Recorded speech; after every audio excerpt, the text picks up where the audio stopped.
A psicanálise tem um termo que eu acho fascinante, chamado cura geográfica. É basicamente aquela ilusão de que, fugir para Paris, para as montanhas da Suíça ou para uma praia deserta, vai consertar, tipo num passe de mágica, os nossos problemas internos e apagar aquele esgotamento da rotina. Nossa, quem nunca pensou nisso, né? Exato. Mas e se o simples ato de planejar essa viagem, de aprender as palavras exatas para construir esse roteiro, já fosse capaz de mudar a química do cérebro? Um bom dia cheio de reflexões, curiosidade e muita energia para todas as mulheres maravilhosas que nos acompanham de casa. Um dia lindíssimo para todas. Peguem aquela xícara de café bem quentinha, ajeitem-se na cadeira, porque o nosso mergulho profundo nas notas de aula de hoje está imperdível. Para quem está se juntando agora a esta comunidade, eu sou o professor Paulo. E eu sou a professora Rachel. É uma alegria imensa estar aqui nesta manhã de quarta-feira, 18 de março de 2026. Sintam-se todas muito abraçadas mesmo. Hoje, o nosso encontro aqui no English Conversations Course é inteiramente dedicado a desbravar o nível A2 do quadro comum europeu. E, lógico, sempre com aquele selo de qualidade, inovação e carinho da Academia BSB, Cursos Inteligentes. Com certeza. Para as queridas alunas matriculadas, o nosso grande objetivo é levar o domínio do inglês até o conforto do lar, à distância, pela internet. Usando aquela metodologia própria que entende perfeitamente a rotina corrida da mulher adulta, junto com os materiais originais fantásticos da plataforma. E hoje a gente tem um cardápio intelectual recheadíssimo. Vamos olhar para as anotações brilhantes de uma de nossas alunas que focou num tema que faz o coração bater mais forte: planejar viagens românticas. Ah, que delícia de tema! Sim.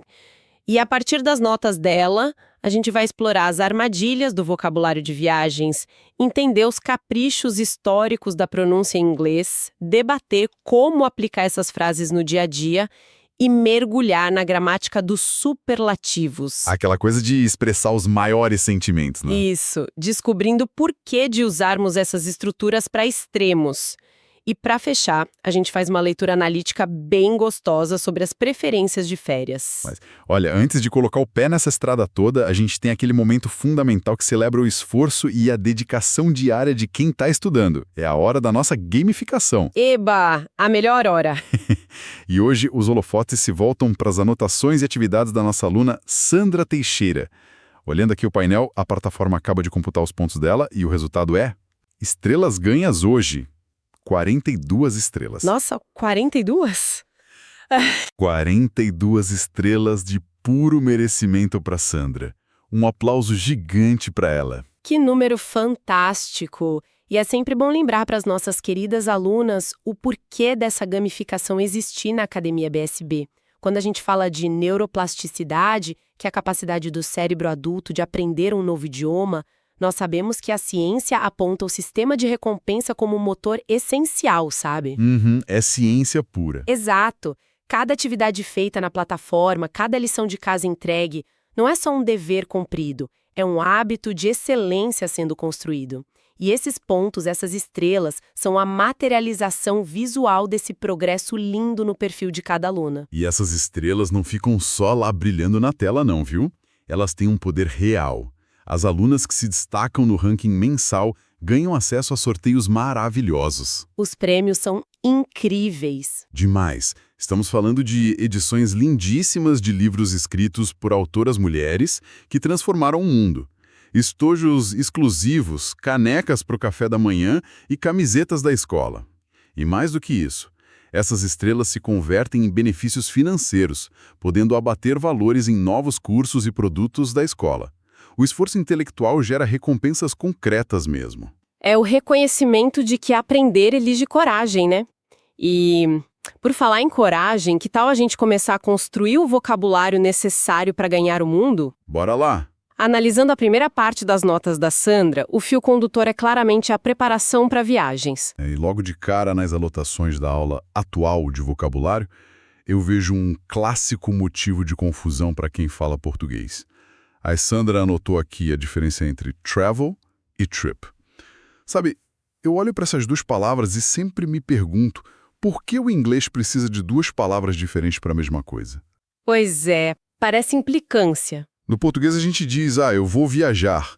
E a viagem foi maravilhosa. A raiz é a mesma. Parece que a língua inglesa quer testar a nossa paciência. É uma frustração super compreensível de quem está aprendendo. Mas a lógica por trás disso é até fascinante. O inglês é uma língua muito focada na precisão da função. O verbo travel se refere à ação de se deslocar, ao movimento em si, ao processo. Já o substantivo trip é o evento fechado, a experiência inteira. Olha, a melhor analogia que me vem à mente olhando para isso é pensar na montagem daquela mala perfeita para as férias. E a mala... Pois é. O verbo travel é a bagunça em si. É a ação de dobrar a roupa, sentar em cima da mala para conseguir fechar o zíper, correr pelo aeroporto com o passaporte na mão, suando. É movimento. É o verbo. Por exemplo, I love to travel with my boyfriend. Eu amo viajar com meu namorado. A ação. Já o substantivo trip é a mala depois de pronta, sabe? Bonitinha, despachada, é o pacote inteiro da experiência, o evento. Exemplo. We are planning a romantic trip. Nós estamos planejando uma viagem romântica. A ação e o evento. Nossa, uma excelente forma de visualizar. E ao planejar essa romantic trip, a Sandra destacou palavras cruciais para a previsão do tempo. Ela anotou below, que é abaixo, e above, acima. Em destinos rigorosos, checar se a temperatura está below zero salva qualquer passeio. Com certeza absoluta. Outra palavra interessante que ela pescou da aula foi moisture, que significa umidade. E aqui cabe um alerta super prático para a rotina de quem viaja. Cold weather takes the moisture out of my skin. O clima frio tira a umidade da minha pele. O vento corta mesmo, machuca. Totalmente. E aproveitando esse gancho da moisture, vamos expandir um pouquinho o que está no papel dela. Existe outra palavra para a umidade que costuma aparecer muito, que é humidity. A diferença sutil é que humidity é geralmente usada para a umidade do ar, sabe? Aquela que acaba com a escova de cabelo no verão. Essa mesma. Enquanto o oposto absoluto disso tudo seria dryness, que é a secura total do ambiente. Um acréscimo muito valioso. E o clima nos leva diretamente à palavra temperature, que é temperatura. Essa é uma daquelas amigas que parecem com português e realmente são. The temperature in Brazil is usually high. A temperatura no Brasil geralmente é alta. Põe alta nisso. E para as alunas que sonham em ver a neve mudando a paisagem, as notas mencionam Ireland, a Irlanda, e Switzerland, a Suíça. Imagine a cena. We want to enjoy the cold temperature in Switzerland. Nossa, cena de filme total. E sempre que deixamos o nosso país para trás em busca desses cenários, nós estamos indo abroad, ou seja, para o exterior, para fora do país. Studying English helps women travel abroad with confidence. Estudar inglês ajuda mulheres a viajarem para o exterior com confiança. Que frase linda e verdadeira. E antes que eu me esqueça, nas notas da Sandra apareceu a palavra gymnastics. A gente precisa fazer um aviso luminoso aqui para quem está em casa. Cuidado com o falso amigo. Verdade, é perigoso. Gymnastics não é a academia de ir lá levantar peso na musculação. Refere-se à ginástica olímpica, artística ou rítmica. She does gymnastics every morning. Perfeito. Para finalizar esse bloco de vocabulário com chave de ouro, nós temos o verbo to boil, que é ferver. I need to boil water to make tea. Eu preciso ferver água para fazer chá. E já que a nossa aluna está com o caderno aberto, vamos um pouco além do que está escrito. Se to boil é ferver, o extremo oposto é to freeze, congelar. E se a neve da Suíça encontra o calor do sol, ela vai to melt, derreter. Ferver, congelar e derreter. O domínio dos extremos. Dominar essas palavras é construir o mapa. Mas o que adianta ter o mapa se na hora de pedir informações na rua a voz treme de insegurança, né? Exatamente. É por isso que precisamos falar de pronúncia. Sem dúvida nenhuma. A pronúncia correta não é apenas sobre ser compreendida, é sobre ocupar espaços com autoridade lá fora. E a Sandra anotou palavras desafiadoras, tanto da aula passada quanto da atual. Vamos ver. Revisando a aula passada, temos delicious, delicioso. Para treinar a terminação, basta pensar em outra palavra que soa exatamente igual no finalzinho. precious, precioso. Delicious, precious. Ah, rima perfeitamente. Logo depois, temos nutritious, nutritivo, que rima com ambitious, ambicioso. Nossa, esses agrupamentos sonoros ajudam demais a memorizar. E para palavras mais curtinhas, como when, que é quando, o som final rima com pen, a caneta. Super prático. Mas olha, agora eu preciso de uma explicação profunda sobre um par que assombra muita gente que estuda inglês. As palavras coffee, café, e cough, tosse. E esse é o terror de muita gente. Elas têm letras muito parecidas. Começam com có, terminam com fuf ou g e ha. Por que a pronúncia delas é tão absurdamente diferente? Essa é uma pergunta que nos leva direto à história da língua inglesa. Durante séculos, o inglês sofreu o que chamamos de grande mudança vocálica. E o pior, o dicionário foi padronizado pelos monges e impressores antes da pronúncia se estabilizar na fala do povo. O GH no final das palavras costumava ser um som gutural profundo, bem parecido com o alemão antigo. Ah, entendi. Só que, com o tempo, as pessoas pararam de fazer esse som difícil da garganta porque era cansativo. Em algumas palavras, esse GH virou o som de F, como em cough, a tosse. O coffee, o café, por sua vez, veio de rotas comerciais árabes e turcas muito mais tarde, então a grafia se adaptou ao som que já existia. A confusão de hoje é apenas um acidente da história. Fascinante isso. Não é que o inglês queira ser difícil de propósito. Ele carrega as cicatrizes da história nas palavras. E para fechar a revisão passada, atenção aos pares para quem nos ouve. O adjetivo heavy, pesado, tem o som do i final, heavy. Diferente do verbo have, ter, que termina com o som de V, have. Bem lembrado. E most, a maioria ou o mais, tem o som de o fechado, most. Enquanto must, o dever, tem aquele u que soa quase como o nosso ano português, must. Maravilha! Agora a gente vai aplicar a regra de ouro da Academia BSB para o treino de pronúncia da aula atual. A dinâmica é poderosa para quem está em casa fazer junto. A leitura atenta da palavra, a visualização em uma frase contextualizada e a repetição final para fixar no cérebro. Acompanhe a imersão nas notas da nossa aluna. Switzerland. Our dream is to spend winter in Switzerland. Switzerland. When? Life gets so much better when we travel together. When? Desert. The largest desert in the world is actually freezing cold. Desert. Largest. Antarctica is the largest desert on Earth. Largest. Considered. A dry place is considered a desert. Considered. Covered. The romantic mountains are covered in snow. Covered. Specifically. We need to pack specifically for the cold weather. Specifically. Average. The average temperature is perfect for a cup of tea. Average. A entonação vai ganhando muita naturalidade a cada repetição. É impressionante. É, sim. E a gente vai fazer uma pausa super rápida, mas ninguém deve sair da sala virtual de jeito nenhum, porque na volta vamos mergulhar em como transformar essas estruturas em uma conversa genuína do dia a dia.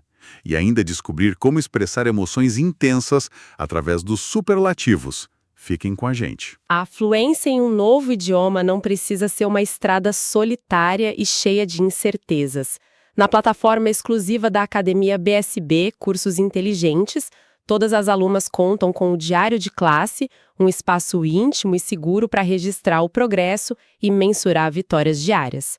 Além disso, a sala de possibilidades oferece recursos extras de imersão constante.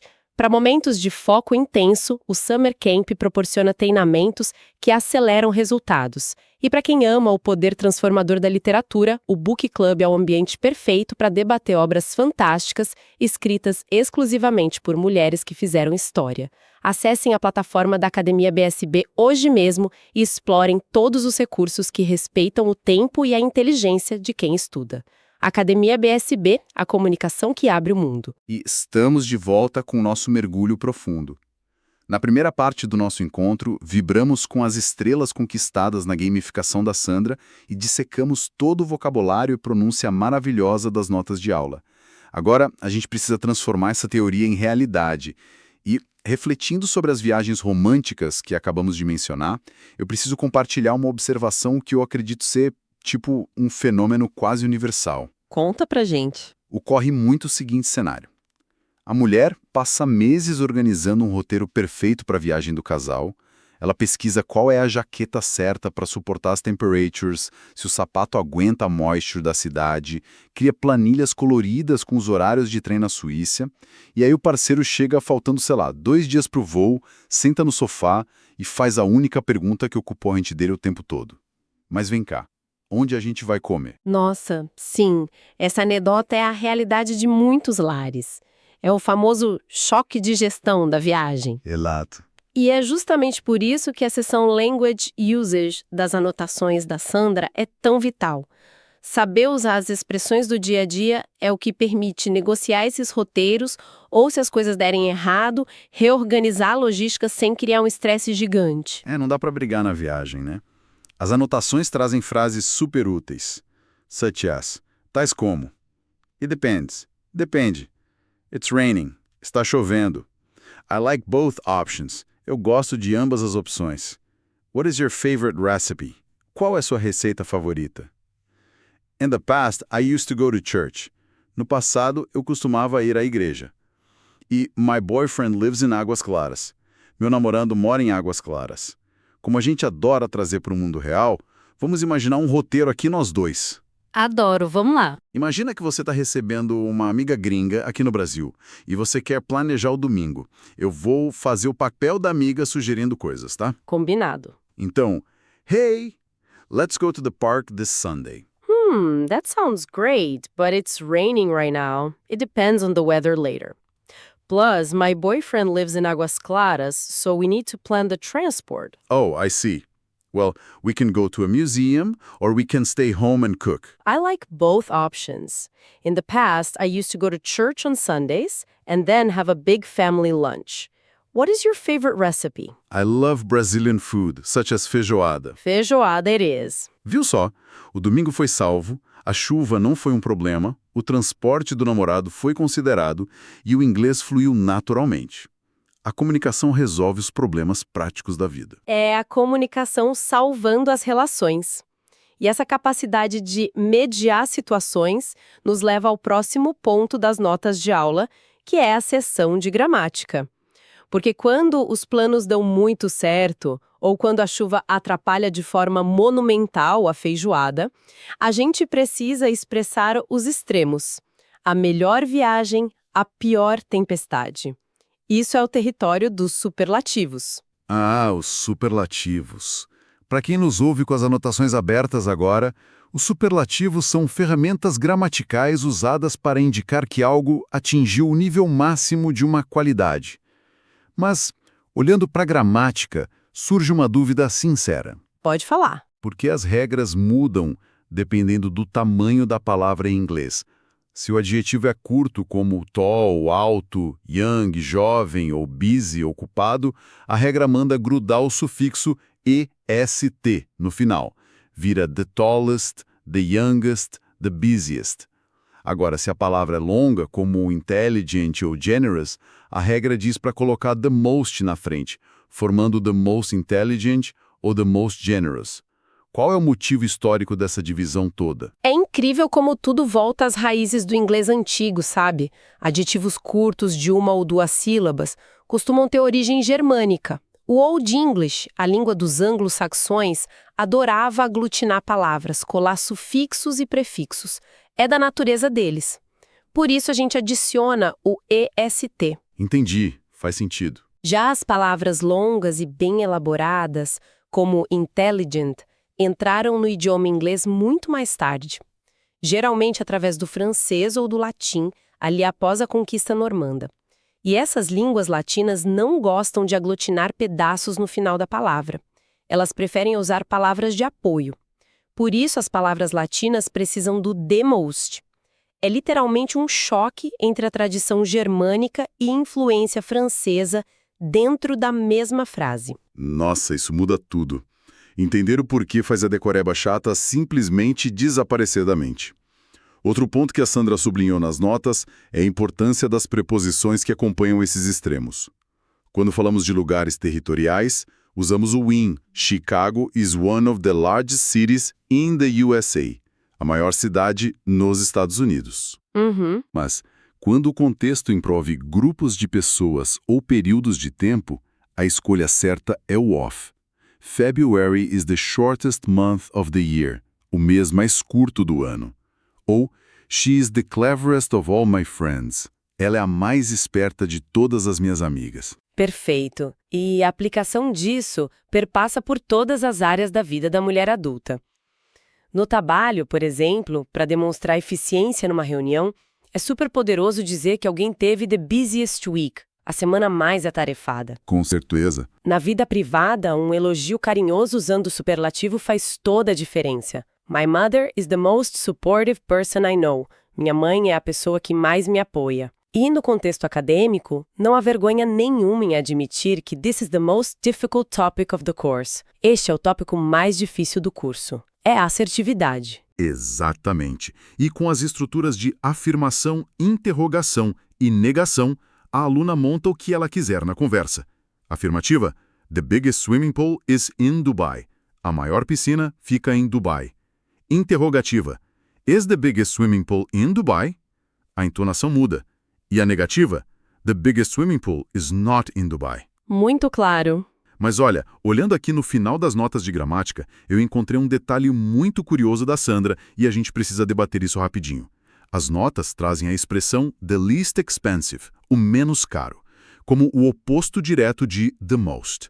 Mas espera aí, a palavra para barato em inglês não é cheap, que no superlativo seria the cheapest? Sim, é. No Brasil, a gente tem o maior orgulho de achar o mais barato. A gente vibra, conta para todo mundo da promoção. Por que o inglês parece ter essa frescura de achar que a palavra cheap soa mal numa loja no exterior? Essa é uma excelente provocação cultural. A diferença não está na gramática em si, está na elegância e na etiqueta da negociação. A palavra cheap carrega uma conotação bem dupla. Significa baixo custo, claro, mas frequentemente carrega o sentido de qualidade inferior. Algo mal feito, sabe? Vagabundo. Ah, entendi. Fica parecendo que o produto não presta? Exato. Se uma mulher entra em uma boutique super chique em Londres e pede para ver the cheapest item, ela pode soar rude, como se estivesse dizendo que os produtos daquela loja são de má qualidade. Mas ao pedir educadamente para ver the least expensive options, as opções menos caras, ela mantém a classe intacta, foca exclusivamente no fator financeiro e acaba sendo tratado com muito mais respeito pelos vendedores. É a diferença sutil que o domínio profundo da língua proporciona para quem viaja. Extraordinário. O vocabulário certo não apenas economiza o nosso dinheiro, mas preserva o nosso respeito. É o poder puro da comunicação. E esse poder maravilhoso nos conduz à nossa última sessão técnica das notas de aula de hoje. A sessão de reading que traz opiniões completamente opostas sobre o destino ideal de férias. Praia contra montanha. É um debate clássico. E como a gente sempre faz, vamos lembrar rapidamente da nossa preciosa metodologia de leitura da Academia BSB para quem está acompanhando de casa. O papel dos professores aqui é guiar, é modelar o som. Por isso, nós lemos os 2 primeiros parágrafos do texto para que as alunas absorvam a entonação e o ritmo natural do idioma fluindo. Isso aí. Mas a verdadeira mágica acontece fora do áudio, quando a aluna, na sua própria casa, lê o texto inteiro sozinha em voz alta e responde às questões de interpretação. E, seguindo os passos da nossa metodologia, vamos analisar as opiniões que a Sandra estudou lá na plataforma. No primeiro parágrafo, a gente tem a Tandy, que é a defensora ávida do litoral. Ela argumenta o seguinte: The beach is the best place to take your vacation. A praia é o melhor lugar para tirar férias. Muita gente concorda. A justificativa dela é altamente sensorial. A Tandy menciona nadar no oceano cristalino, caminhar sentindo a areia marrom nos pés, ver os golfinhos pulando no horizonte. Para ela, o som rítmico das ondas quebrando na areia traz um relaxamento instantâneo para a alma. Mas do outro lado, o John discorda veementemente e defende o isolamento vertical. Ele decreta no texto: Going to the mountains is the best vacation. Ir para as montanhas é a melhor das férias. O John é muito focado na paz profunda, sabe? Ele descreve trilhas, escaladas desafiadoras, as imensas árvores verdes e a paz que só existe ao redor de uma fogueira contando histórias. Ele diz que as montanhas são pouco povoadas e proporcionam aquele silêncio necessário para ficar consigo mesmo. Olha, os dois defenderam maravilhosamente bem seus pontos de vista. Mas, analisando com um olhar um pouco mais crítico e conectando com o que a gente aprendeu lá no começo do vocabulário, é curioso notar o que eles omitiram das propagandas deles, não é? Sim, eles venderam só a parte boa. Total. A Tandy descreveu o cenário perfeito da praia com água cristalina, mas esqueceu completamente de mencionar um detalhe super incômodo da realidade. A extrema moisture, aquela umidade salgada do litoral, que exige que as mulheres levem litros de hidratante e produtos para tentar salvar o cabelo do frizz. Nossa, uma leitura nas entrelinhas perfeita. Ninguém fala do cabelo na praia. E o Dion também não escapa da nossa crítica não, hein? Ao enaltecer a paz isolada das trilhas nas montanhas, ele suprimiu completamente o fato de que, ao cair da noite, a temperature pode despencar assustadoramente below zero. Exato, vira um gelo. Aquele cenário super relaxante ao redor da fogueira, que ele descreve, exige um planejamento de vestuário super robusto, roupas térmicas caras e preparo físico pesado. Senão o viajante vai literalmente freeze no escuro. Analisar um texto em inglês não é apenas aceitar passivamente o que está escrito, é questionar o que o autor escondeu para tentar convencer o leitor. E o que é mais interessante nisso tudo, seja a busca meio desesperada da Tandy pelas ondas do mar, ou esse isolamento do Dion no pico de uma montanha, é que ambos estão buscando exatamente a mesma coisa no fundo. Eles estão tentando get away from it all, fugir de tudo. É o conceito profundo de cura geográfica que eu mencionei lá no nosso primeiro minuto de programa de hoje. E essa fuga que as alunas sentem vontade de fazer não é apenas um capricho burguês de quem quer passear. É uma resposta biológica real do nosso corpo. As pesquisas científicas mais recentes no campo da neurologia médica estudam exatamente como ambientes específicos alteram nosso cérebro físico. É impressionante como o corpo reage. Demais. Estudos sobre o burnout nas mulheres modernas, por exemplo, mostram que a constante sobrecarga de trabalho, aquele cuidado invisível com os filhos e as expectativas sociais gigantescas mantêm o cortisol, que é o nosso hormônio do estresse, em níveis perigosamente altos o tempo todo. A medicina já comprova que a exposição a padrões fractais da natureza, como vai e vem das ondas da praia da Tandy, ou o padrão meio caótico dos galhos das árvores na montanha do John, força uma pausa neurológica no cérebro. Dá um reset, né? Isso. Há uma redução mensurável na pressão arterial. A paisagem em si não resolve o problema da rotina, claro, mas ela reconfigura as conexões neurais que estavam completamente esgotadas, permitindo que a mulher encare a própria vida sob uma nova perspectiva quando ela voltar para casa. A viagem, esse distanciamento físico do lar, obriga o cérebro a acordar daquele piloto automático que adoece a gente. E isso não é uma descoberta apenas da ciência do nosso século XXI. A literatura inglesa já mapeava essa necessidade vital de quebrar o ambiente familiar para forçar um renascimento interior. Absolutamente. E olha, não há ninguém que tenha retratado isso com mais genialidade do que a escritora britânica Virginia Woolf. Uma autora fantástica. Fantástica. Em 1915, ela publicou seu romance de estreia, que é intitulado The Voyage Out, A Viagem.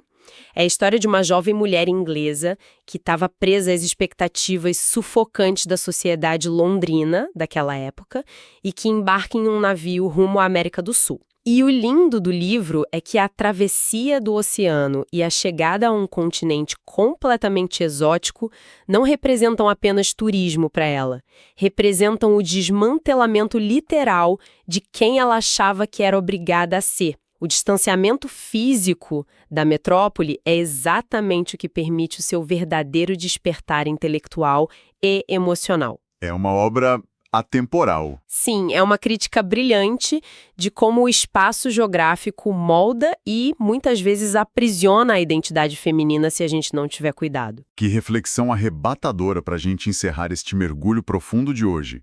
Sabe, quando a gente pega essas notas de aula da nossa querida aluna, quando a gente estuda a diferença técnica entre travel e trip, quando aprendemos a negociar com elegância se um hotel é the least expensive para não passar vergonha, ou lutamos para pronunciar specifically com segurança, nós não estamos apenas memorizando regras frias de um quadro negro. De jeito nenhum. Nós estamos, de fato, pavimentando o nosso próprio navio, a nossa própria voyage out. Porque dominar o inglês é adquirir o passaporte interno para navegar por qualquer geografia, enfrentando qualquer cultura, sem nunca, jamais, perder a própria voz. Nós deixamos de ser passageiras quietinhas e passamos a ser as capitãs da nossa própria narrativa. Muito, muito obrigado a todas vocês maravilhosas que dedicaram esses minutos valiosos do seu dia para expandir a mente conosco hoje. Revisem essas anotações riquíssimas, pratiquem as pronúncias na frente do espelho, conquistem muitas estrelas lá na plataforma e nunca esqueçam da grande verdade que guia a nossa escola. It's not only about the language. It's all about communication. Nos vemos no nosso próximo Estudo Profundo, um dia verdadeiramente extraordinário para todas.